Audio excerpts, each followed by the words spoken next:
Bonjour et bienvenue à tous dans le journal de l'économie. On commence notre édition par ce chiffre, 465 millions de dirhams. C'est le montant du don que vient d'accorder l'Union européenne au Maroc, un montant pour financer la construction du complexe Nour 3, la troisième centrale thermosolaire. Elle est d'une capacité d'environ 150 MW et selon le président de Mazen, les travaux de construction devraient démarrer dans les prochaines semaines. Vous le savez, le Maroc mise sur les énergies renouvelables et ses projets énergétiques sont en voie de concrétisation. Des centrales solaires à Ouarzazate, d'autres qui fonctionnent grâce au vent. Ces deux gigantesques chantiers devraient permettre à notre pays d'atteindre l'indépendance énergétique. Et justement, en parlant des relations maroco-européennes, l'UE est le principal partenaire commercial du Royaume. Selon les derniers chiffres dévoilés par la Commission européenne, le commerce bilatéral s'est élevé à 29 milliards d'euros l'an dernier, soit une hausse de 7% par rapport à 2013. Le Maroc était l'année dernière le 28e partenaire commercial de l'UE avec 18,22 milliards d'euros de marchandises importées et 11 milliards d'euros de biens exportés.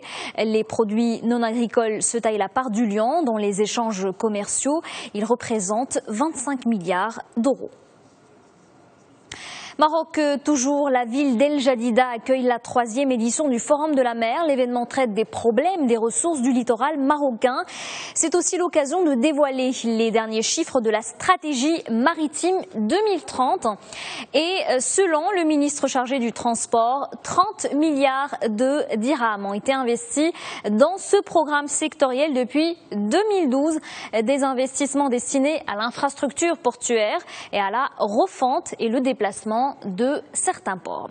On s'intéresse maintenant au secteur du tourisme. Le Maroc fait des progrès dans le dernier rapport du Forum économique mondial sur la compétitivité touristique. Le Royaume améliore son classement. Il occupe la 62e position sur un total de 141 pays. Il gagne ainsi 9 places. Selon le rapport, le tourisme au Maroc représente 8% de l'emploi total. C'est la part la plus élevée sur le plan régional. Et dans la région, justement, le Maroc devance ces deux pays voisins, la Tunisie et l'Algérie. En tête du classement mondial, on retrouve l'Espagne, suivie de la France. Et on continue de parler tourisme, une croissance de 2%, c'est l'évolution qu'affichent les hôtels classés de la ville de Fès. La fréquentation de ces établissements a fortement augmenté. Le nombre de nuitées a été de 190 000 au cours des 3 premiers mois de l'année, soit plus de 5 000 nuitées enregistrées par rapport à la même période de 2014.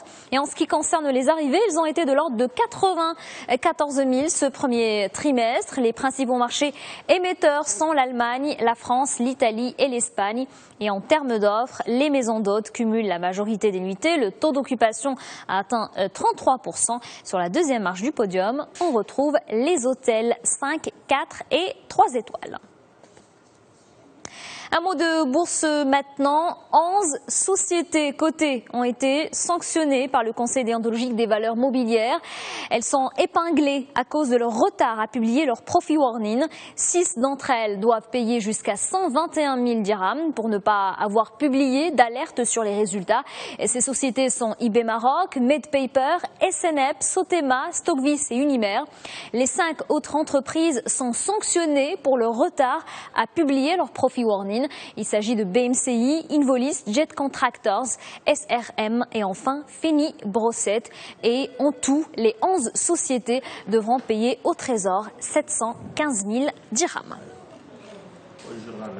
La bourse de Casablanca qui vient de connaître l'introduction d'une nouvelle société, Total Maroc. Et pour expliquer cette entrée en bourse, le directeur général Arnaud Foll a tenu une conférence de presse. Il a exprimé sa conviction et a déclaré, je cite, que le marché marocain de l'énergie et des produits pétroliers est un marché en croissance qui soutient les perspectives de Total Maroc. Cette introduction va permettre au groupe de se développer sur le long terme au Maroc. Voilà donc pour l'actualité économique. Très bonne journée à tous sur notre antenne.